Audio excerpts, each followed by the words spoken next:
On the 30-year anniversary of his most brutal knockout, Mike Tyson, once feared by millions, sobs uncontrollably on live television.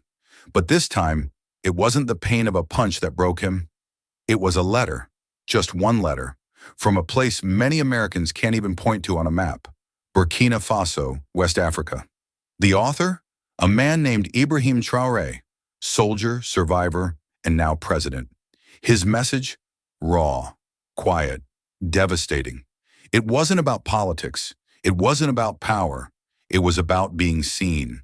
And for the first time in decades, Mike Tyson, the so-called baddest man on the planet, felt seen, not as a fighter, but as a broken boy who survived. What happens when two men, born continents apart, scarred by violence and injustice, reach across history, race, and silence to touch something deeper than fame? This is their story. And though parts of it are dramatized, every emotion, every tear is rooted in the truth we often ignore, that behind every legend is a life, behind every leader, a wounded child, and behind every act of strength, a past full of pain. This story isn't just about Mike Tyson. It's not just about Africa. It's about all of us. And the moments that remind us, even lions cry. Stay with us. This is a story worth every second of your time. It was just another Tuesday in New York City. The air was crisp, the streets alive with the usual rhythm of morning traffic and coffee carts. But inside Studio 6B at Rockefeller Plaza, something extraordinary was about to unfold. Something that would silence millions across the world. Mike Tyson arrived earlier than expected. Dressed in a charcoal jacket, a plain white shirt, and black sneakers that squeaked against the polished floor, he looked calm, maybe too calm. Not the roaring lion of the ring, not the man who once sent opponents into a daze with a single punch. This Tyson was older, quieter, but still carried a kind of dormant fire beneath his eyes, like a storm waiting just offshore. He walked past a few crew members who greeted him with polite nods. One whispered, "He's smaller than I thought," not realizing the real weight Mike carried had nothing to do with muscle. The studio was buzzing with pre-show energy. The stage manager was finalizing camera angles, a producer was adjusting lighting, and the host, known for her charm and polished smile, flipped through cue cards. The topic was simple: Mike's upcoming Netflix documentary and his newly released memoir, Iron Soul. Tyson took his seat, nodding slightly to the host. The makeup artist leaned in to blot some shine from his forehead. "You good?" she asked quietly. "Yeah," he muttered, not looking up. "Just tired." What no one knew, not the audience, not even the host, was that a small cream-colored envelope with gold-etched handwriting had arrived late last night, delivered by hand from someone claiming to represent the office of the president of Burkina Faso. That envelope was now in the hands of the show's executive producer, who stood just behind the cameras looking nervous. She hadn't dared to open it, only confirmed with Tyson's team that it was real and personal. The countdown began. 5, 4, 3. The studio lights dimmed. The audience clapped as the familiar theme song played. The host turned to camera. "Good morning, America. Today we are joined by a man whose name still sends chills through boxing fans around the world." Mike half smiled, resting his hands on the desk in front of him. "Mike, thank you for being here. Thanks for having me. You've seen the top of the world and the darkest corners of it too. You've fought giants, demons in your own past. But we have something today you didn't expect."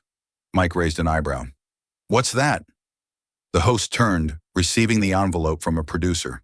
The camera zoomed in as she held it up, cream-colored with a gold wax seal. The handwriting on the front was delicate but firm. It read, "To Mr.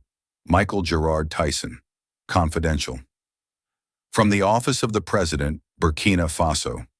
The room shifted. The audience grew quiet. Someone in the back stopped chewing gum. Even Mike blinked and leaned back in his chair, expression unreadable. "This arrived last night," the host said softly. "It's from President Ibrahim Traoré. He requested that we give it to you, only you, but he gave permission for us to read it, if you agree." Mike stared at the envelope. Long pause. He looked at the audience, then the cameras, then back at the envelope. "Go ahead," he said quietly. No one in the room, not even Mike himself, knew what those few sheets of paper would unleash. No one expected it would strip away the armor of a warrior and reveal something the world had forgotten, that inside the body of a legend, there still lived a little boy, scared, scarred, and silently waiting to be seen. And as the envelope was gently opened and the letter unfolded, something shifted, not just in the room but in Mike's posture, his breath, his eyes. What could a man thousands of miles away, who had never met Mike Tyson, possibly write that would shake the soul of one of the most feared men in modern history? What did this African president know? What had he seen? And why, out of all people, had he chosen to write to Mike Tyson? The answer was inside the envelope, and the first line would ignite a chain reaction of truth, tears, and transformation the world would never forget. The host glanced at Mike once more before breaking the wax seal with deliberate care, the quiet rip of paper somehow louder than the applause from earlier. She unfolded the letter slowly, the cream-colored pages trembling slightly in her hand. The cameras tightened their focus. Mike leaned forward, resting his elbows on his knees, brow furrowed. His fingers twitched ever so slightly, like a boxer sensing a punch long before it lands. Then the host began to read. "Dear Mr. Tyson, my name is Ibrahim Traoré, and I am the current president of the transitional government of Burkina Faso. But today I write to you not as a politician, nor as a leader, but as a man who, once upon a time, was just a boy with nothing, sitting on the dirt floor of a crowded room, watching a flickering black and white TV. The day you entered my life." A quiet gasp moved through the studio like a ripple. Mike didn't move. "I remember the static on the screen. I remember how packed that room was. Sweat, heat, noise. But when you stepped into that ring, everything else disappeared. You weren't just a fighter, Mr. Tyson. You were proof. Proof that pain could become power. Proof that a boy from nowhere could face giants and make them fall." Mike's jaw clenched slightly. His gaze dropped to the floor. The muscles around his eyes tightened. Something had cracked, but not from the outside. The host's voice softened, now almost reverent. "You didn't know me, but I knew you. When my village fell into fear, when my friends vanished in the night, when hunger made my stomach feel like it was eating itself, I thought of your eyes, not your fists, but your eyes. I saw pain. I saw fire. I saw a refusal to be broken." A flicker passed across Mike's face. Recognition, maybe even shock. His lips parted just slightly, as if trying to form a word but finding none. "Now, as I lead my people through crisis, I often ask myself, how do you stay standing when the world keeps swinging? And I remember you, Mr. Tyson, the boy from Brooklyn who taught me to rise, not with rage, but with resilience. Thank you for showing me how to fight, not in the ring, but in life." Mike raised a hand instinctively, as if to say stop. But he didn't speak.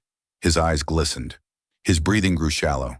For a moment, the studio felt less like a television set and more like a confessional.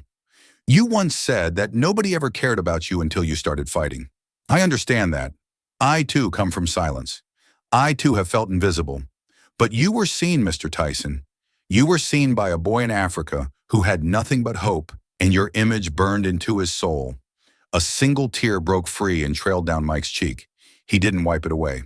"And so I send this letter, not as a gesture of diplomacy, but as a debt of gratitude. You did not just survive. You transcended. You gave boys like me a reason to believe that we could do the same. With humility and honor, Ibrahim Traoré, President of the Transition Burkina Faso." When the final word was read, there was no applause, no reaction, just a profound, suspended stillness, like the world had stopped spinning for a moment to listen. Mike sat frozen, his shoulders hunched, hands clasped tightly between his knees. He stared at the floor as if the answer to a question he'd carried all his life had just been written there. He blinked once, twice, then finally whispered, "He saw me." The host reached across gently, placing the letter on the desk between them, like it was sacred. Mike continued, almost to himself now. "Not the knockouts, not the chaos, not the press, Just me. His voice broke on the last word. He tried to breathe, but it came out ragged. Like holding back sobs was harder than any opponent he had ever faced. The camera didn't cut. No one dared move. I was 14, angry, homeless. I wanted to disappear back then, he murmured, staring blankly ahead. And now, someone halfway across the world tells me I mattered. The silence that followed was deafening. And in that silence, something irreversible had just begun. Not just for Mike Tyson, not just for Ibrahim Traoré, but for every soul watching, wondering if their pain had ever truly been seen. Mike's voice cracked again as he repeated, softer this time. He saw me. Not the fists. Me. His fingers curled tightly into his palms, knuckles whitening as if he were trying to physically contain the emotion rising inside him. For a man once known for silencing crowds with a single blow, it was his silence now that commanded the room. The host sat motionless. No one dared interrupt. Mike leaned back slightly, eyes distant, like he wasn't in the studio anymore, but somewhere far away, somewhere darker, colder. I was 14, he began slowly, his voice gravelly but steady. Brooklyn, Brownsville. The shelter smelled like piss and old cigarettes. My mother was gone, even when she was there. She drank until she forgot I existed. And I wanted to disappear, too. He swallowed hard, eyes not blinking. I used to steal, not for money, for food, for attention, for survival. I was angry, man. I was angry all the time. Angry at the world, at God, at myself. The audience leaned in. Even those watching from home could feel it. This wasn't the fighter speaking. This was the boy, raw, bleeding. I remember sleeping under the stairs of a tenement. It was winter, no coat, just me and a piece of cardboard. And I thought, if I just don't wake up tomorrow, no one would notice. No one would care. A murmur stirred in the audience. Not a gasp, not pity, just pain, mirrored. Tyson wasn't alone in that memory anymore. But then, boxing found me, he continued. Or maybe I found it. I don't know. All I knew was, when I fought, people looked at me. For the first time, they saw me. Not as a ghost, not as a mistake. They saw fire, and I clung to that. His voice dropped to a whisper. But it wasn't love. It was fear. They feared me, and I fed off it like it was the only thing keeping me alive. Another tear fell, slow and quiet. This time he didn't wipe it. He let it roll down his face and hang on his chin like a badge of something he had tried to bury for too long. And now, a president, halfway across the world, tells me that he saw the boy in the chaos, that he looked past the knockouts, past the headlines, past the monster, and he saw me, the scared, dirty, broken kid nobody wanted. He looked directly into the camera then. His eyes weren't fierce. They were full, brimming with something deeper than sadness. Recognition. That letter told me I wasn't invisible. A long silence followed, so pure and complete it felt sacred. The lights hummed. A camera creaked faintly. Someone in the audience wiped away a tear. And in that fragile, unforgettable moment, the man once called the most feared in the world was simply human, wounded, humbled, and finally heard. The camera drifts back in time, slipping through the gray January dawn of 1980 Brooklyn, down a litter-strewn alley that smells of wet cardboard and fried grease. Somewhere inside that maze of cracked stoops and rust-patched fire escapes, 13-year-old Mike Tyson is already awake, but not because he wants to be. A cold draft cuts through the basement apartment on Amboy Street like a knife, rattling the single-pane window above a stained mattress, where his mother, Lorna, lies spent in a thin nightgown. Her breath is shallow, tinged with the sourness of cheap gin. She has not spoken to her son in 2 days, hasn't really looked him in longer, and the silence hovers over the room like a verdict. Mike pulls on a pair of too small sneakers he scavenged from a donation box, then slips his mother's empty purse off the dresser. Yesterday he found 2 quarters and a crumpled bus transfer inside. Today it holds nothing but the smell of menthol cigarettes. Hunger claws at his stomach with a steady, familiar rhythm. He heads for the door but pauses, gives himself exactly 3 seconds to glance back at the limp form on the mattress. A single tear, equal parts anger, fear, and something older, burns his eye. He wipes it away with the back of a knuckle hardened by more fights than birthdays he can remember. Outside, the street is a battlefield before dawn. Older boys in bubble coats huddle near the bodega, trading insults and dime bags. Mike hugs the brick wall, eyes lowered, small enough to go unnoticed, but quick enough to run if he doesn't. 2 blocks later, he spots his mark. A grocery truck parked half on the sidewalk. Driver gone to find coffee. Mike slips behind the tailgate, yanks a crate of bruised peaches toward him, and stuffs 3 into his pockets. One bursts, juice running warm and sticky down his wrist. He licks it instinctively, breakfast, and bolts just as his shout echoes from the store. He doesn't get far. A broad-shouldered kid named Reggie, 15 and proud of the razor scar on his cheek, blocks the alley mouth with 2 friends. "What you got, pigeon?" Reggie sneers, grabbing the front of Mike's shirt. The peaches tumble out, rolling through puddles. They rough him up, nothing broken, just enough to remind him where he stands, then leave with his stolen fruit and the last shred of dignity he was saving for the day. Mike sits in the alley sludge, tasting blood, fists balled so tight his nails cut half-moons in his palms. Someday, he swears silently, no one will take anything from him again. When he limps home hours later, clutching a single peach pit like a talisman, the apartment is eerily quiet. Sunlight filters through torn curtains, falling across his mother's face. Her chest is still. A half-empty bottle of gin rests on the floor beside the mattress, label peeled away. Mike drops to his knees, the world tilting wildly as if the room itself can't bear the news it's giving him. He touches her shoulder, cold. His breath catches. For a long moment, he simply keels forward, forehead pressed to the threadbare sheet, whispering words that never quite become sentences. "Please, somebody, see me." The plea is soundless, addressed to no one in particular. God, the walls, the city that keeps swallowing boys like him. He begs not to vanish into the same silence that just claimed his mother. In that instant, a terrible bargain is struck inside him. If the world won't notice pain, it will notice power. He will turn those tears into fists hard enough to make anyone who ever ignored him pay attention. Crawling to the corner, he finds the only mirror in the apartment, cracked diagonally.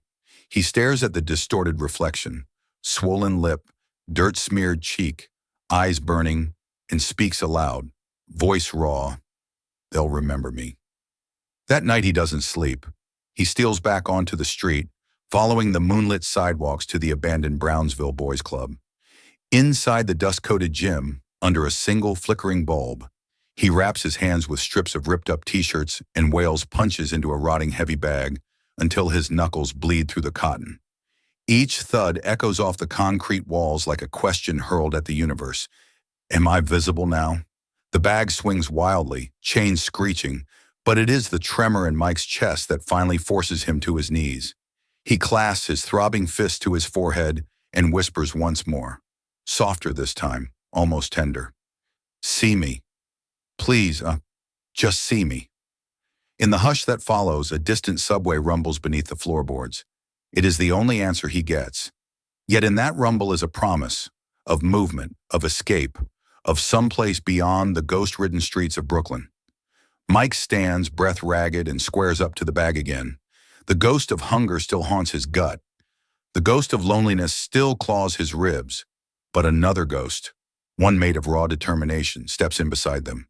He hits the bag once more, harder than before, and imagines every eye in every corner of the earth turning toward the noise. For the first time, the silence feels slightly less absolute.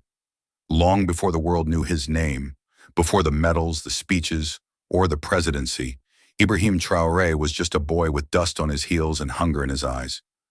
13 years old, thin as a reed, dark skin sun-hardened and glowing with the sheen of early sweat.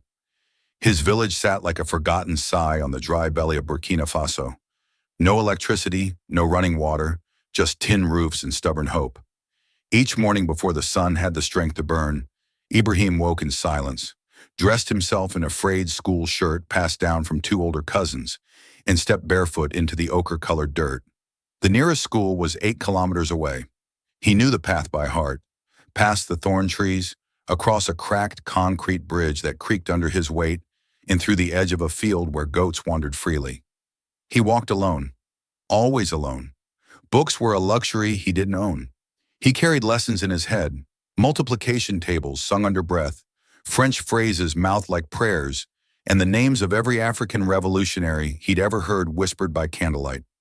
His mother used to say, "If you know their names, you'll never forget where you come from." She died the year before. Malaria. No medicine arrived in time. That day, the walk felt heavier than usual.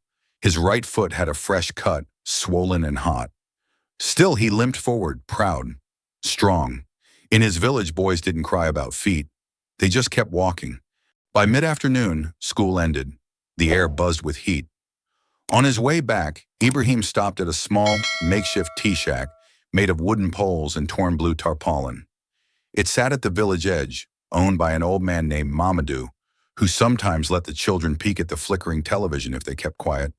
The TV, powered by a noisy diesel generator, was a square black box with silver dials and a tendency to blur faces into ghosts. Inside, it was crowded. Men, boys, a few tired mothers holding sleeping babies.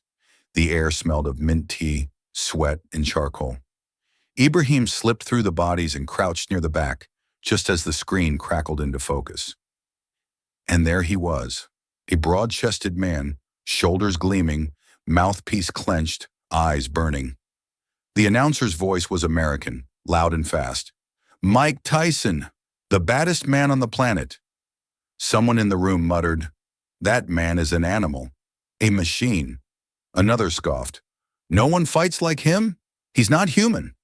Laughter, admiration, a hint of fear. Ibrahim watched quietly. The crowd around him saw brute force, speed, rage. But Ibrahim didn't. He watched the man's face, not his fists. He didn't see a monster. He saw pain.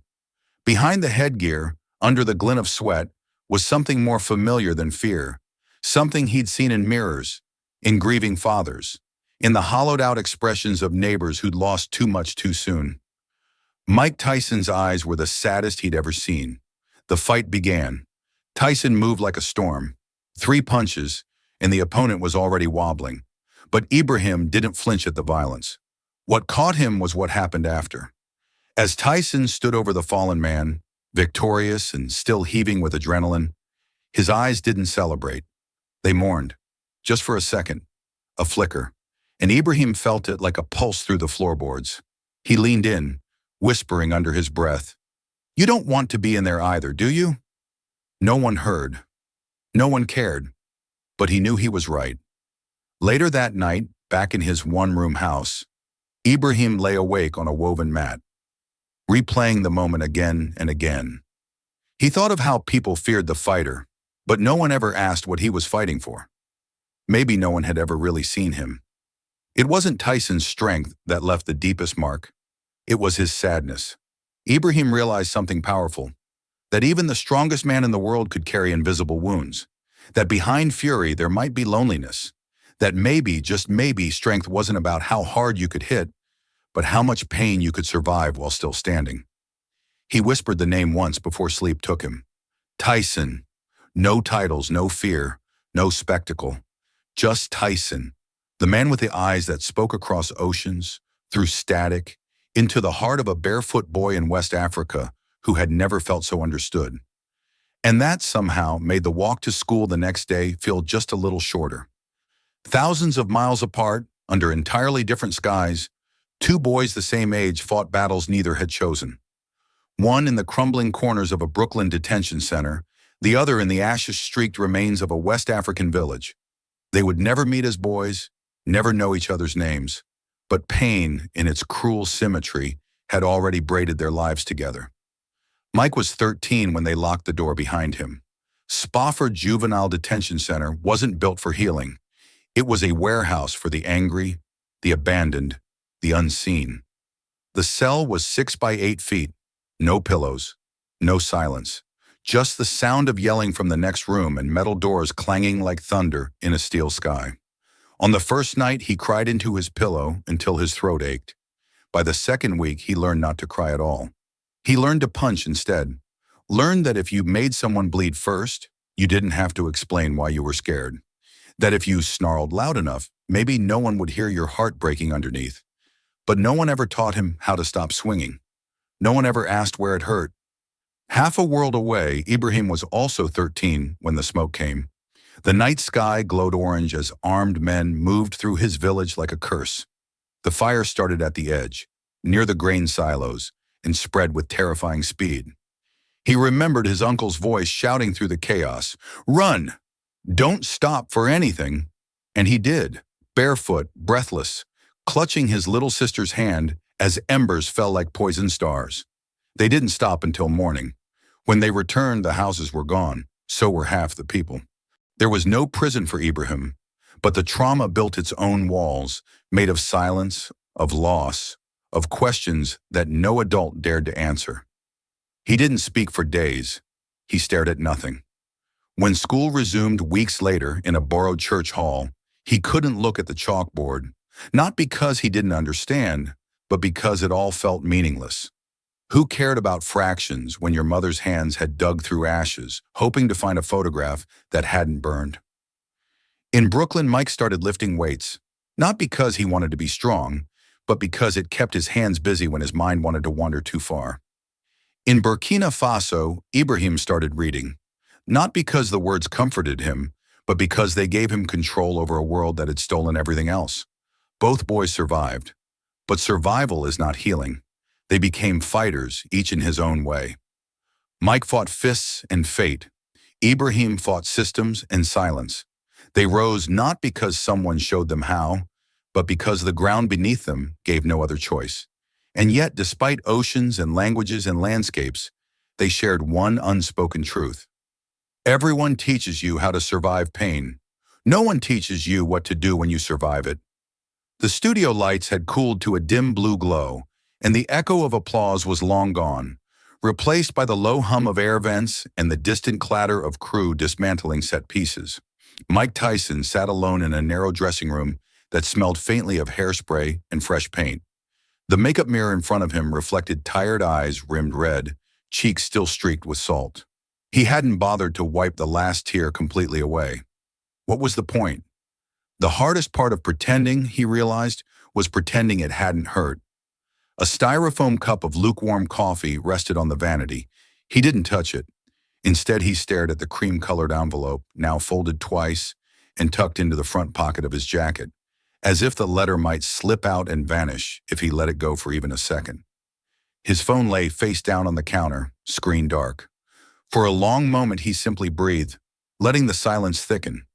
Voices drifted past the door, production assistants laughing at an inside joke, then faded. His heart still pounded, not from adrenaline, but from something heavier, older. He pressed 2 fingers to the pulse in his neck, almost surprised to feel it still beating. Then the phone vibrated. Once, twice. He hesitated, hand hovering. No name flashed, only an international number so unfamiliar it looked like a secret code. His thumb trembled slightly as he swiped to answer. "Yeah, this is Mike." The line crackled. A pause, almost respectful. Then a voice, deep, measured, bearing the faint cadence of West Africa. "Mr. Tyson," it said, soft as dusk. "This is Ibrahim Traoré." The name settled in the air like incense. Mike closed his eyes. He could hear his own heartbeat in his ears. When he spoke, his voice emerged lower than usual, stripped of bravado. "You're the man from the letter." "I am," Traoré replied, "and you are the boy who once reminded another boy that survival was possible." Neither laughed at the paradox. They simply let the words exist. Mike leaned back in the chair, free hand gripping the armrest. "They tell me a president's supposed to be busy," he murmured. "They tell me a heavyweight legend is supposed to be unbreakable," Traoré answered, gentle but unflinching. "Yet here we are, both disproving myths in the same breath." Silence stretched, but it was not awkward. It was a bridge forming plank by plank. Mike felt something loosen in his chest, an uncoiling. "I didn't know anyone was really watching back then. least of all, somebody halfway across the world. I watched, the president said. Not the knockouts. Your eyes. The sadness behind the triumph. He paused. I recognized it. Mike's throat tightened. The dressing room walls seemed to inch closer. You ever feel like the whole world's looking at you, but nobody actually sees you? All my life, Traoré answered. Leadership does not erase loneliness. It often multiplies it. Mike exhaled, a sound between a sigh and a laugh. Man, you talk like a poet. In my country, stories are medicine, Traoré said. We speak in truths wrapped like gifts, because sometimes the skin is too raw to handle them bare. Mike swallowed, words suddenly heavy. Your letter, it was medicine. Hurt going down, but it's doing something inside me I can't explain. I hoped, the president replied. A doctor does not stop bleeding with a punch. He stops it with a stitch. Your life has been many punches, Mike. Perhaps it is time for stitches. The boxer's eyelids fluttered. For a heartbeat, he was 13 again, knuckles bleeding against a hanging bag no one else cared about. Maybe, he whispered, almost afraid to believe. I don't know what to do with that. Start by breathing, Traoré suggested. Then come to Burkina Faso. Not as the champion, come as the boy who survived. Let my people meet him. Let him meet himself. Mike looked at the mirror. His reflection looked back, older, scarred, but unmistakably alive.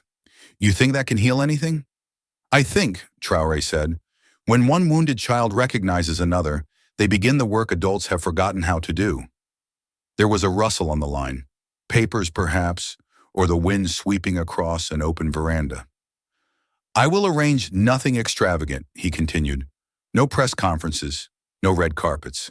Just a visit, children, stories, maybe a ring made of dirt where fists are replaced by words. A smile, small and incredulous, touched the corner of Mike's mouth. You really sure you want me there? I come with baggage, brother. All survivors do, the president said. Bring yours. We will unpack together. Mike wiped his eyes with the back of his hand, the motion almost shy. All right, he breathed. All right, I'll come. Then quieter. Thank you for calling, for seeing me. Thank you for being seen, Traoré replied. Safe travels, Mike Tyson. The call ended. Mike set the phone down gently, like placing a fragile thing on sacred ground. Outside the door, voices grew louder. Someone needed the room for the next segment. But inside, the silence was different now. Less like absence, more like promise. He stood, smoothing the crumpled envelope against his chest, and whispered a vow to no one in particular. I'm done throwing punches at ghosts. Time to learn how to heal them. The second call came less than 24 hours later. This time, Mike was expecting it. He was seated alone on his apartment balcony in Harlem, the sun setting behind the brick skyline, casting the buildings in a warm amber glow that softened their usual edges. The city, for once, was quiet, at least enough to hear the wind ruffling the leaves of the single potted plant he hadn't managed to kill. The envelope, now creased at the corners from being held so often, sat on the table beside him. His phone buzzed with a familiar international prefix. He answered before the second ring. Mr. Tyson, came the voice, still calm, still deliberate. I didn't think I'd hear from you so soon, Mike said, smiling faintly. I thought presidents were busy. I thought legends didn't answer unknown numbers, Traoré replied. And just like that, the formality fell away. The line between them wasn't just crossed, it was erased. They spoke for over an hour, not about boxing or politics or even the television interview that had captivated millions. Instead, they traded childhoods. Mike talked about the first time he was called a mistake to his face, the nights he pressed his hands over his ears to block out the sounds of his mother crying in the other room, and the nights he didn't bother because crying was all there was. He spoke about sleeping under stairwells and stealing food just to feel human, about the juvenile cells that smelled like fear and bleach, and about the single man, Cus D'Amato, who saw something more in him than rage. Ibrahim listened, but not passively. His own memories unraveled in return. He spoke of sleeping on mats beside siblings with bloated stomachs, of nights when thunder meant not a storm, but gunfire, of the way men in uniforms would pass through villages like ghosts, taking things, sometimes people, with no explanation. He remembered watching his mother bury a tin box of family photos during a conflict and how she dug it up weeks later with trembling hands, only to find it soaked and ruined. "That was the last time I saw her cry," he said softly. She wasn't crying for the pictures. She was crying because even memory had become dangerous. There was a long pause between them. Then Mike whispered, "We had the same childhood, different languages." "I led my people," Ibrahim said after a beat, "by watching how you stood alone. Not when you were winning, but when you lost and stood back up." The line went quiet again, but not empty. It felt full, weighty, like a truth had been spoken between them that neither had dared say out loud before. Then came the invitation, not dramatic, not ceremonial, simple, honest. "I want you to come to Burkina Faso," Ibrahim said. "Not to fight, not to speak as a symbol, just to be." Mike blinked. "Be what?" "Be the boy who survived," Traoré answered. "Let them see that survival can look like you. Let them see that the world doesn't forget the broken." There was a tremble in Mike's chest. Not fear, but something like recognition. "Why me?" he asked. "Because they already know your fists," Ibrahim replied. "It's time they learn your heart." Mike leaned back, staring at the streaks of orange and purple stretching across the sky. The skyline felt less like a cage now, more like a mirror reflecting something unspoken. "You think it'll help them?" "I think," the president said, "that it might help both of us." Mike didn't answer right away. He closed his eyes and saw the boy he used to be, hungry, angry, invisible. Then he opened them and said with a certainty that surprised even him, "All right, Ibrahim, I'll come, but I ain't promising I'll know what to say." "You already have," Traoré replied. "You said it when you cried. You said it when you survived." The call ended, but the conversation lingered. Mike remained on the balcony long after darkness fell, the hum of the city returning slowly, as if even the noise was giving him space to think. Somewhere across continents, across language and history, a bridge had been built, not of stone or steel, but of scars. And for the first time in his life, Mike Tyson felt like maybe, just maybe, that bridge could carry him home. The next morning, Mike Tyson walked into the planning room of his management office, a sleek, glass-walled space overlooking Midtown Manhattan, where his team had already gathered, bright-eyed, holding coffee cups and paper schedules. There were brand meetings lined up for the week, a podcast taping, a documentary shoot in Los Angeles, and 2 sponsorship campaigns ready for review. The whiteboard at the end of the room was filled with bullet points in red marker: visibility, legacy, relevance. Mike stood quietly at the door for a moment, watching them all talk over each other. For a second, he could almost hear himself in their tone.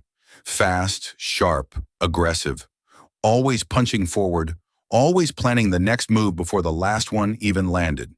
It was the language of strategy, of staying in control.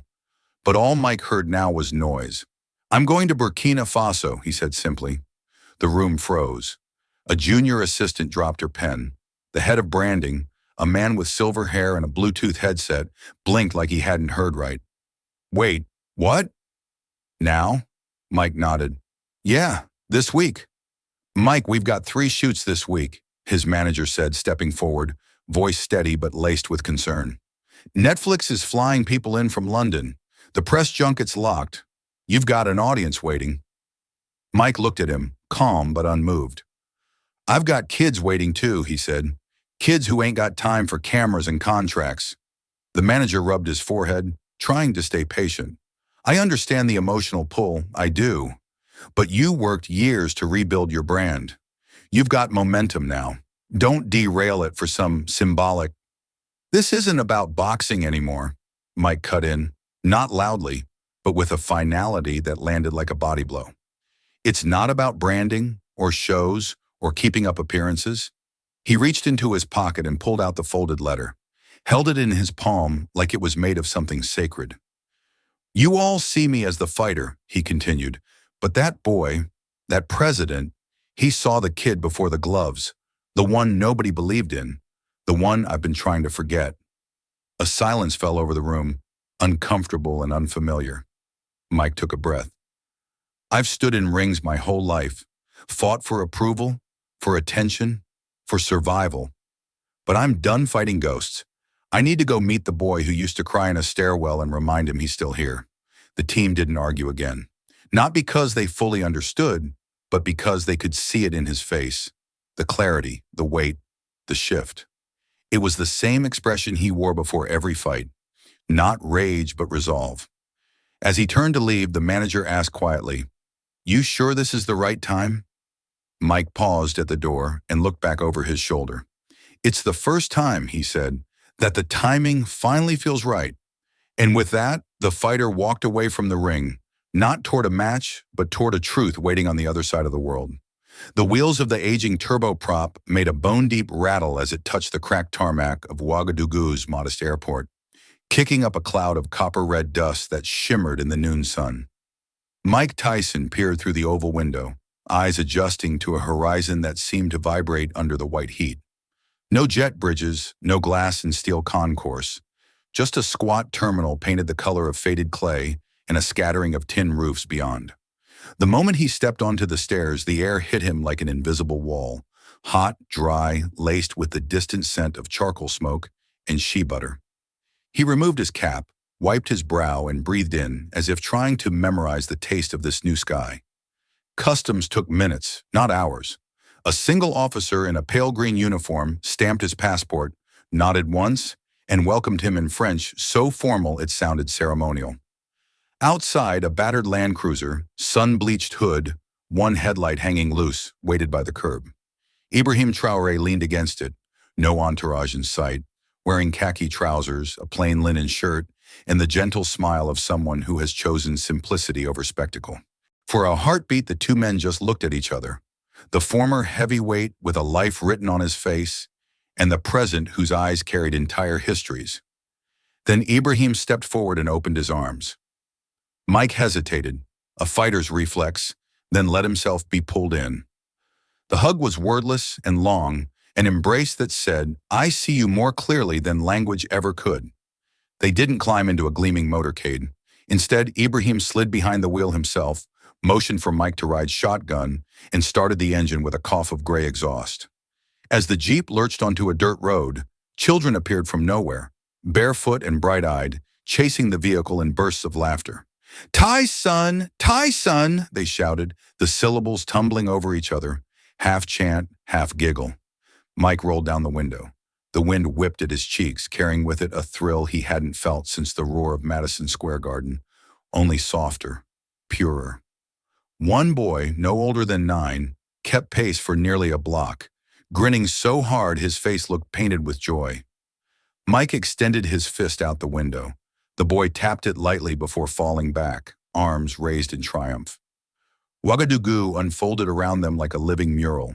Motorbikes weaving past donkey carts, vendors fanning smoking grills piled with skewers of goat, murals of Sankara's face fading under new coats of sun. The president pointed things out without lecture. That market was rebuilt after the last fire. That school over there has 50 students to a class, but they still top the regional exams. And Mike listened, nodding, absorbing details the way a boxer studies an opponent's rhythm. Yet for all the color and chaos, there were no photographers, no reporters leaning out with microphones. Only people, curious, open, unfiltered. They turned off the main road into a residential quarter where low mud brick houses formed a labyrinth of narrow lanes. The Jeep stopped beside a courtyard shaded by a single neem tree. Women pounding millet paused, wiped their foreheads, and offered shy waves. An elderly man in a woven hat raised 2 fingers in greeting. Mike stepped out, his shoes sinking slightly into the soft red earth. The heat pressed close, but the shade under the neem felt almost cool, alive with the rustling hush of leaves. "This is where I grew up," Ibrahim said softly, "before uniforms, before titles." He gestured toward a small doorway, hung with a curtain made from patched fabric. "Come inside. There is mint tea and quiet." Mike followed, ducking under the lintel, entering a room no larger than the cell he once knew in Spofford, yet somehow expansive with the smell of boiling sugar and fresh bread. On the wall hung a single photograph. Young Ibrahim sitting cross-legged on the ground, a radio balanced on his knee, eyes fixed on something unseen outside the frame. Mike stared at it until the president poured tea into two small glasses, the liquid amber and steaming. They drank in silence at first, letting the moment root itself. Sunlight spilled through a lattice window, striping the packed earth floor in gold. Finally, Ibrahim spoke, his voice barely above a whisper. "You've stood under brighter lights than these, my friend. Yet I hoped, somehow, you would find this place bright enough." Mike looked around, then at Ibrahim, then back to the doorway, where a couple of curious children peered in, eyes wide.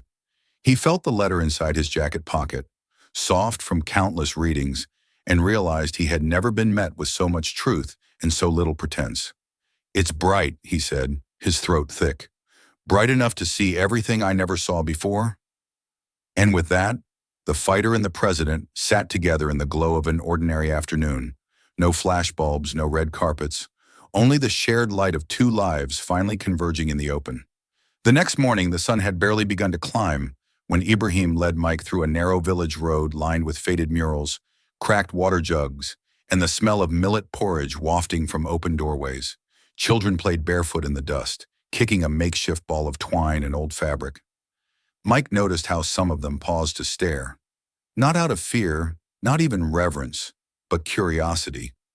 They didn't know him as the boxer who once made giants fall in seconds. They just saw a large man with tired eyes walking beside their president like they were old friends. They arrived at a modest one-room school made of red brick and patched tin. The walls inside were painted with the alphabet in French, though the Z had long since peeled away. The desks were handmade from mismatched planks, and every bench held more children than it was built for. But when Mike entered, the chatter quieted like a tide pulling back. Dozens of young eyes turned to him, some wide with wonder, others blank with guarded caution. One girl in the front row dropped her pencil, and it rolled to his feet. He bent, picked it up gently, and handed it back with a smile. She nodded, then smiled too. Ibrahim spoke softly and mossy, introducing Mike not with titles but with heart. This man once fought to be seen. Today he is here to see you. Then from the back of the room a boy stood slowly. 11 years old, slight, in a faded soccer jersey 3 sizes too big. He clutched something in both hands, a photograph, creased and weathered at the corners, like it had been folded and unfolded 100 times. He walked down the center aisle in hesitant steps, eyes locked on Mike as if measuring the distance not just between them, but between their worlds. "My name is Maddie," he said, voice small but steady. "My papa was a soldier." He held out the photo, and Mike took it carefully. It showed a man in a uniform standing tall beside a flag, one arm around a younger version of Maddie. The image was sun-bleached, but the pride on both faces was still clear. Maddie's lower lip trembled as he added, "He died last year, protecting our village." Mike's chest tightened. He wanted to say something, anything, but no words arrived. Maddie continued, now almost whispering, "When he was scared, he watched you fight. He said, 'If Mike Tyson could survive, so could he.'"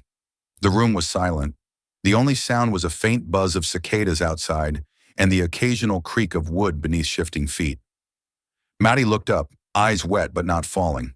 "You cried on TV," he said softly. "So maybe I can cry too?" That single sentence shattered something in Mike that had been welded shut for decades. The world slipped out of focus. The children, the walls, even the photograph blurred into colorless haze. All he could see was this boy, small, brave, honest, offering him permission to be human. Mike dropped to one knee, arms open, and Maddie stepped into them without hesitation. It wasn't a picture-perfect hug. There were no cameras, no stage lights, no studio angles. It was messy, desperate, real. Mike held the boy close, tighter than he intended, and then he broke. The sob rose from somewhere deep, older than language, a sound no audience had ever heard from him. He buried his face into Maddie's shoulder and wept. Loud, unguarded, trembling sobs that shook his whole frame. And Maddie didn't flinch. He held him back. Across the room, even Ibrahim had turned away, blinking hard at the cracked concrete wall.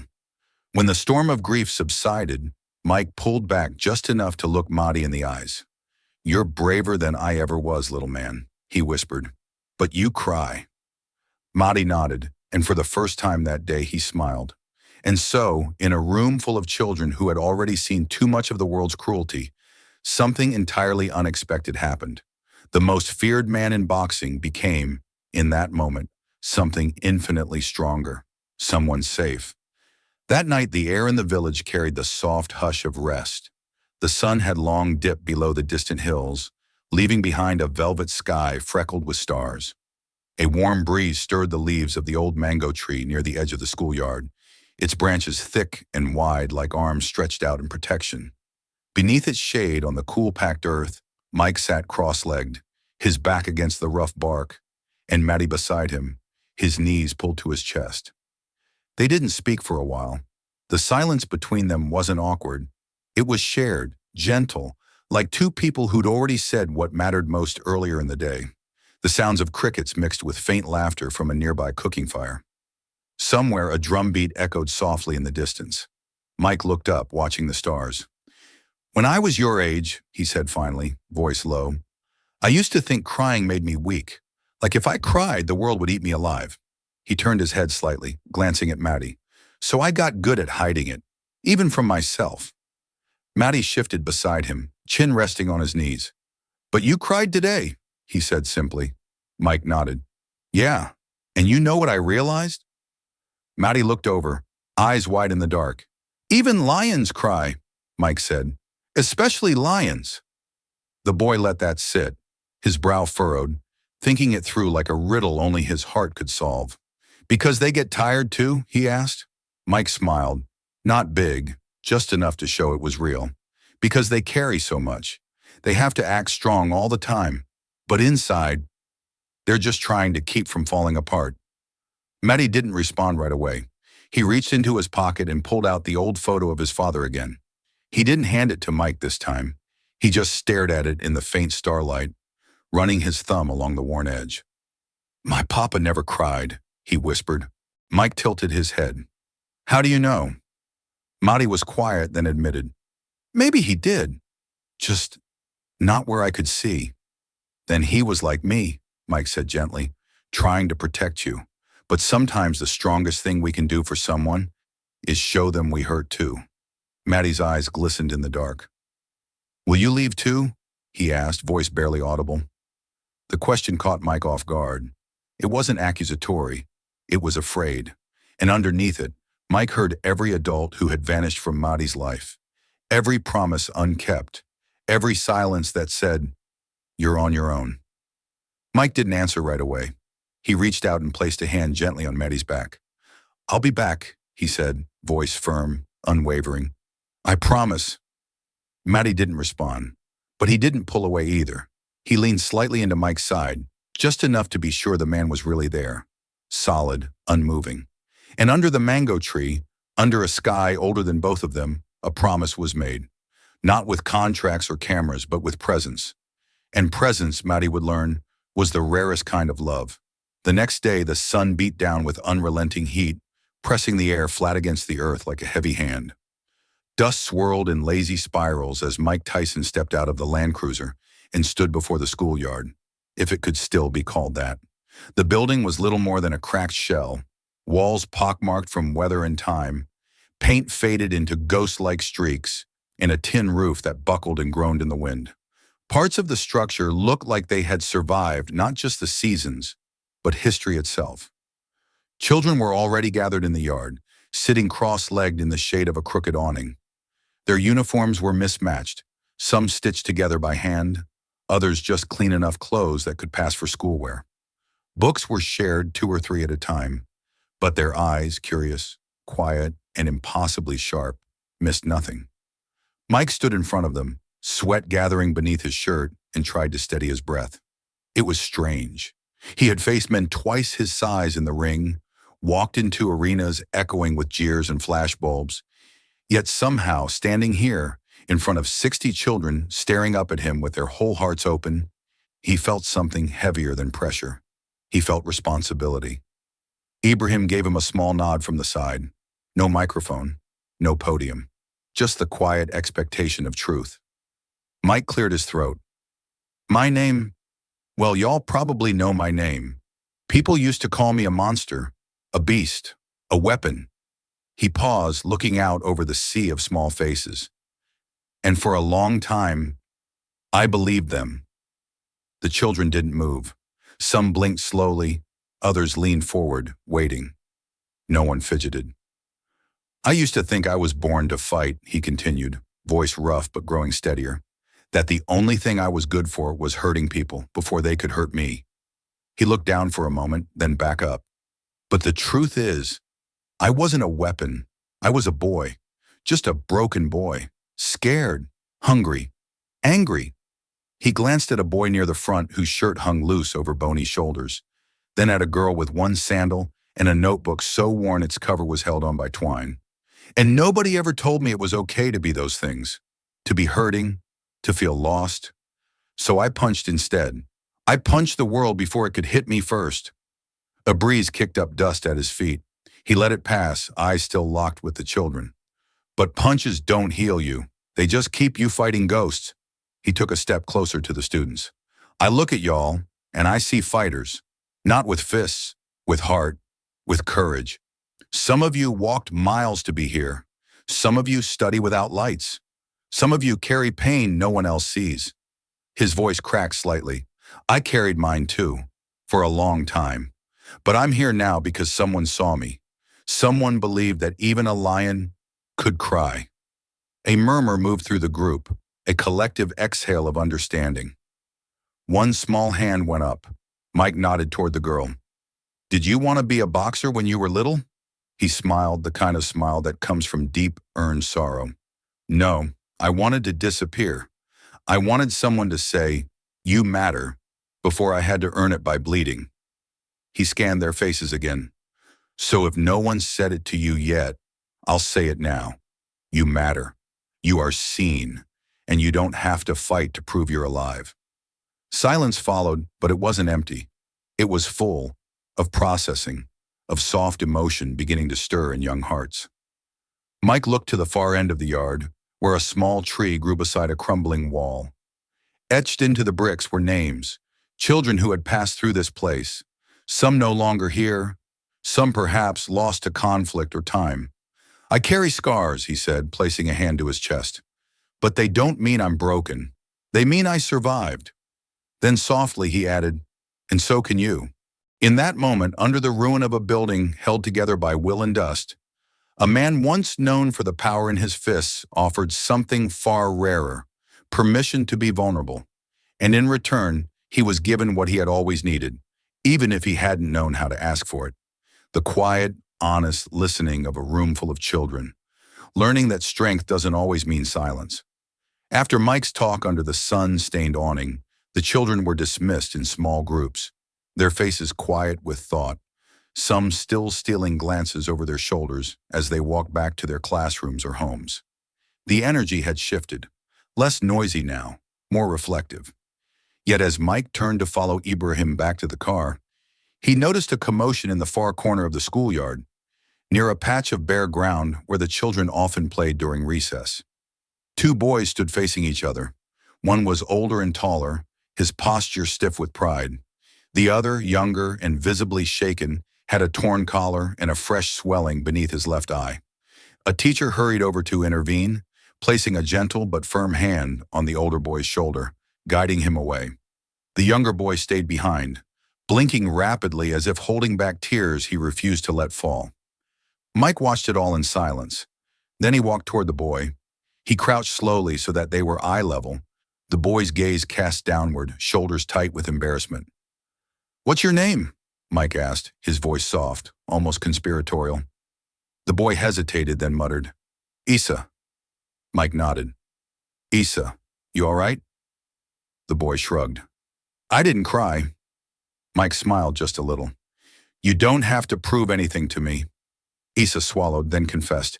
"He said my shoes were for girls. I told him they were my brother's. He punched me." Mike looked down at the worn sandals on Issa's feet, one red, one blue, both frayed from miles of walking. Then he looked back up at the bruised eye. "And you hit him back?" Issa shook his head. "No, I wanted to, but I remembered what you said." His small fist clenched at his sides. "I wanted to show I'm not weak." Mike reached into his pocket and pulled out something wrapped in a worn velvet pouch.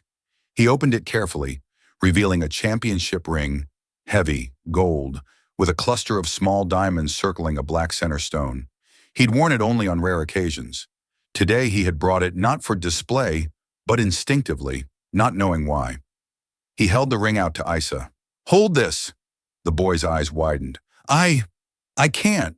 That's yours," Mike insisted, gently placing it in Isa's palm. The ring looked massive in the boy's small hand, like it belonged to another universe. "You know what this is?" Mike asked. Isa nodded. "It's for being the best." Mike smiled again, but this time it was sadder, deeper. "No, it's for surviving, for walking away from things I could have destroyed, for choosing to stay standing when I wanted to fall, for learning, way too late, that the strongest punch," he paused, making sure Isa was listening, "is the one you don't throw." Isa stared at the ring, eyes wide. "Even when they deserve it?"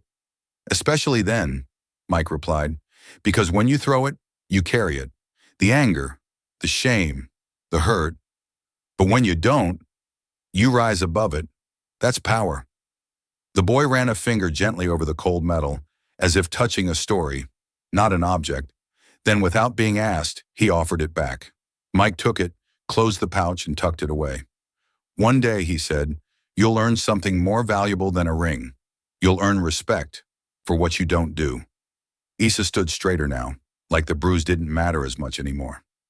Mike placed a hand on the boy's shoulder, a quiet gesture of approval, of understanding. They didn't say anything else. As they walked away, Ibrahim, who had quietly watched from the school's doorway, spoke just loud enough for Mike to hear. "Some lessons can't be taught in classrooms." Mike nodded slowly. "Yeah, and some belts ain't made of leather and gold. They're made of choices." And on that sunlit afternoon, among peeling paint and barefoot futures, a lesson was learned not with fists, but with restraint, a quiet kind of strength that echoed louder than any cheer from a crowd. That evening, as the sun dipped below the horizon and the sky melted into hues of orange and rust, Ibrahim Traoré invited Mike to sit with him under a wide veranda behind the government house. It was quiet, save for the soft clink of teacups and the distant sound of goats bleating somewhere beyond the compound walls. The evening breeze carried the smell of dust and fresh mango, and the hush between them was not empty, but familiar, like two men who no longer needed to speak to feel understood. Ibrahim reached under the bench where they sat and pulled out a wooden box. It was carved with local motifs: birds in flight, a sun surrounded by waves, and a lion etched in the center with quiet elegance. He set it gently on the table between them and looked at Mike with a calm reverence. "These came in after the broadcast," he said, "from children all over the country, villages, refugee camps, schools. They saw what you said, how you cried, how you didn't hide." Mike raised an eyebrow but said nothing. Ibrahim opened the box slowly, revealing dozens of handwritten letters folded on lined paper, torn notebook pages, even scraps of cardboard. Some had crayon drawings. Some were marked with smudged fingerprints, the ink running slightly where it had been gripped too tightly or folded too often. Mike reached in and picked one at random. The handwriting was jagged but determined. He unfolded it carefully. "Dear Mr. Tyson, my name is Binta. I am 10 years old. My brother and I sleep near the train station. We watched you cry on a small TV at the shop. I told him, see? Even lions cry. You are strong, but also kind. I want to be like that. Thank you for not hiding your heart." Mike's eyes dropped to the bottom of the page. A crooked drawing of a lion stood there, with tears rolling down its face but its head still high. His lips pressed into a thin line. He blinked slowly and took a breath that shook slightly on the way in. He picked up another letter. "Dear Mr. Tyson, you are a lion who made it through fire. I want to be brave like you. I want to live long like you. Don't stop telling the truth. It made me feel like I can be more than poor." Mike's hands trembled slightly as he folded the note back into its worn creases.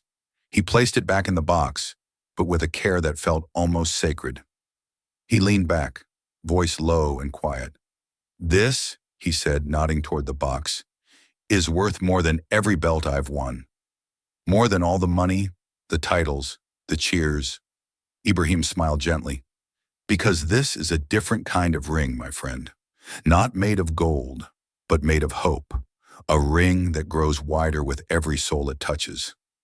Mike closed his eyes for a moment, letting the weight of that settle into his chest. Then he opened them and whispered, "This is the only ring I don't want to leave." And under the vast Burkina sky, with no spotlight and no roar of a crowd, a fighter found his highest honor, not wrapped around his knuckles, but resting gently in the fragile, powerful words of children who now believed that survival could look like them. The stars above Ouagadougou that night looked impossibly close, as if the sky had bent forward just a little to listen in. There was no street noise, no spotlight, no ceremony, just two men sitting in plastic chairs on the rooftop of the government house, their silhouettes outlined by the faint golden light from a single oil lamp. The city below murmured in hushed tones, the wind threading between buildings like an old lullaby. Mike Tyson sat barefoot, elbows on knees, staring up at the constellations he could never name, but had seen too often through bars and chain-linked fences. Across from him, Ibrahim Traoré sat still, nursing a chipped porcelain mug of strong tea. The silence between them wasn't heavy. It was patient, like something sacred was waiting to arrive, and both men knew better than to rush it. Ibrahim spoke first, his voice low and unhurried. "They used to say you were a beast," he said, eyes still trained on the stars. "But that's not what I saw." Mike tilted his head, not quite looking at him. "What did you see?" "I saw the boy behind the beast," Ibrahim said. "The boy no one protected. The one who built armor from fists and fury just to survive the night." Mike exhaled slowly, a sound almost like a laugh, but thinner. "Nobody ever said it like that before." "You didn't have to," Ibrahim replied. "I recognized it in myself." For a moment, they both let that truth hang in the air. Then Mike leaned back, letting his shoulders sink into the cool evening. "You ever go to sleep hungry and pretend you were full, just so your little brother wouldn't ask questions?" Ibrahim nodded. "Yes," and I told him the rumbling in his belly was just his warrior spirit waking up. Mike cracked a smile, sad but real. "I used to steal food from corner stores, not because I wanted to be bad, just didn't want to disappear. My mother once fed us water with salt," Ibrahim said, "called it soup for the brave. We drank it like royalty, knowing there was nothing left." They fell silent again, not out of sadness but out of deep understanding. There were no shocked gasps, no pity, just shared experience. Two lives on different continents, shaped by different traumas, arriving at the same place through different storms. Mike ran a hand over his face. "People ask me what it felt like to be champion of the world," he murmured. "But you know the real high? The night someone handed me my first real pillow in juvie. I cried, not because I was weak, but because it meant I could rest without flinching." Ibrahim nodded, his voice almost a whisper. "Sometimes healing starts with something that simple. A pillow, a letter, a child's hug." Mike looked at him then, eyes glassy. "You think men like us can ever really heal?" "Only if we stop pretending we never needed to," Ibrahim said. And under that vast, honest sky, where their wounds no longer needed armor and their silences no longer felt empty, healing didn't roar in. It arrived quietly, through sharing, through truth, through the gentle, revolutionary act of being fully, vulnerably seen. The next morning, under a sky bleached pale by the rising sun, the school courtyard was filled with students, hundreds of them in faded uniforms, their eyes wide with expectation. Some sat on benches, others cross-legged on the dusty ground.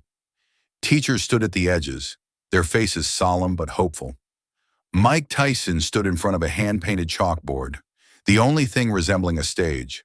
No microphone, no podium, just presence. He took a deep breath, letting the silence settle. Then he began. "They called me a monster," he said, his voice firm but even. "Every headline, every whisper, the baddest man on the planet. I believed it. I became it. Not because I wanted to hurt people, but because I wanted someone, anyone, to see me." The students sat unmoving, hanging on every word. The heat was already rising, sweat dotting brows, but no one shifted. No one looked away. "I was just a boy," Mike continued, placing a hand on his chest. "Angry, hungry, lost. I didn't know how to ask for help, so I fought. Not just in the ring, I fought to survive. I fought not to cry. I fought just to be real. He paused, eyes scanning the crowd, then pointed to a student in the middle row. A boy, maybe 12, with a scar along his cheek and eyes too old for his face. You, Mike said gently. You think no one sees you, but I do. I've been you. And I'm telling you now, you're not invisible. The boy blinked rapidly, then nodded, biting his lip. From the back, a voice broke the stillness. A girl standing slowly, trembling as she spoke. I don't want to fight anymore, she said. Her voice cracked, but she didn't stop. I want to grow. A ripple moved through the students. Heads turned, shoulders shifted, but no one laughed. No one mocked. Instead, one more student stood, then another, and before long, a wave of raw, unguarded honesty swept across the courtyard. Tears, confessions, small truths rising to the surface like breath after too long underwater. Mike stood there, eyes wet, not as a fighter, not as a legend, but as proof. Proof that the broken could rise, that monsters were made, not born, and that sometimes the strongest ones are those who finally choose to stop fighting and start feeling. As the last of the students filtered out of the courtyard, voices hushed by the weight of the morning, Mike and Ibrahim remained behind, standing shoulder to shoulder in the softening light. No applause followed them. No cameras waited. Only the breeze, warm and honest, curling through the trees and stirring the dust at their feet. They turned to face each other. For a long moment, they said nothing. There was no need. Then slowly, Ibrahim extended his hand, but not in the way politicians do, not for show. It was steady, open, human.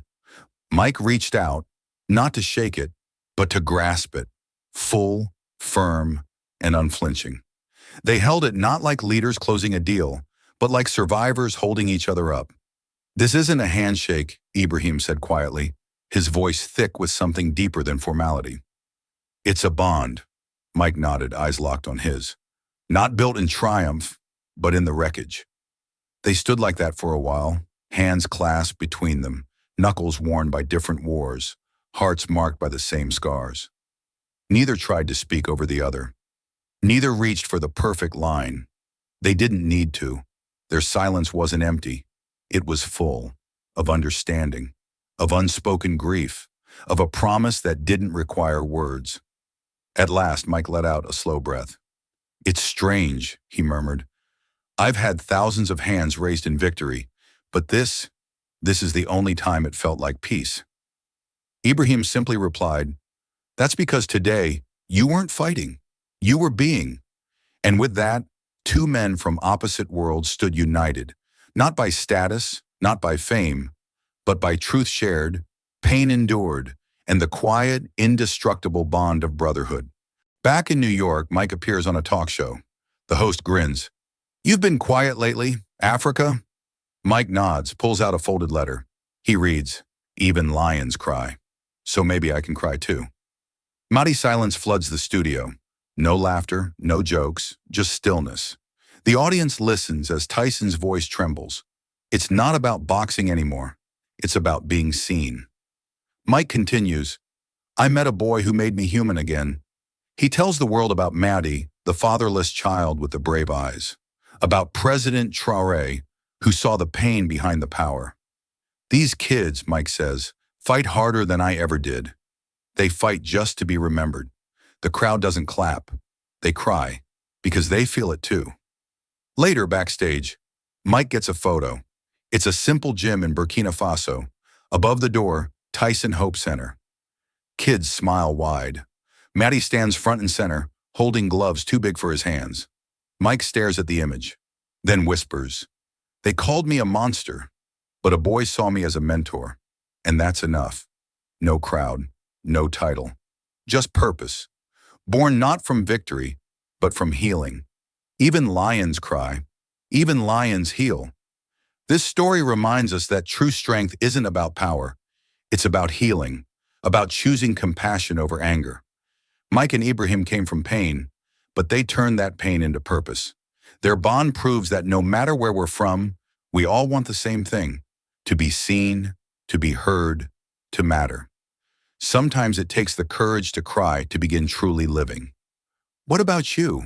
When was the last time someone truly saw you for who you are, not just who the world thinks you should be? If this story touched you, don't let it stop here.